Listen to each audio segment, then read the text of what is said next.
أعوذ بالله من الشيطان الرجيم. بسم الله الرحمن الرحيم. والفجر وليال عشر والشفع والوتر والليل إذا يسر هل في ذلك قسم لذي حجر ألم تر كيف فعل ربك بعاد إرم ذات العماد التي لم يخلق مثلها في البلاد وثمود الذين جابوا الصخر بالواد وفرعون ذي الأوتاد الذين طغوا في البلاد فأكثروا فيها الفساد فصب عليهم ربك سوط عذاب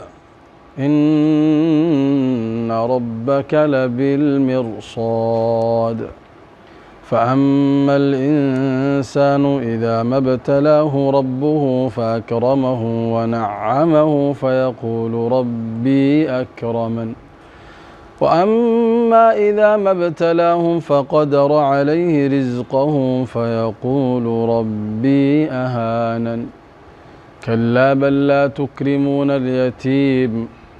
ولا تحاضون على طعام المسكين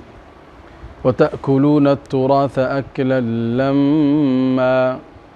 وتحبون المال حبا جما كلا إذا دكت الأرض دكا دكا وجاء ربك والملك صفا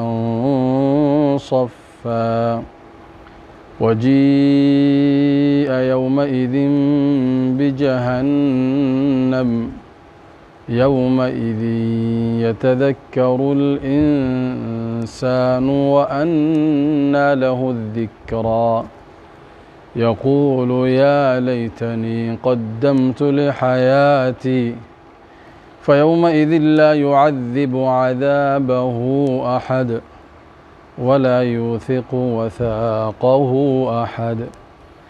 يا أيتها النفس المطمئنة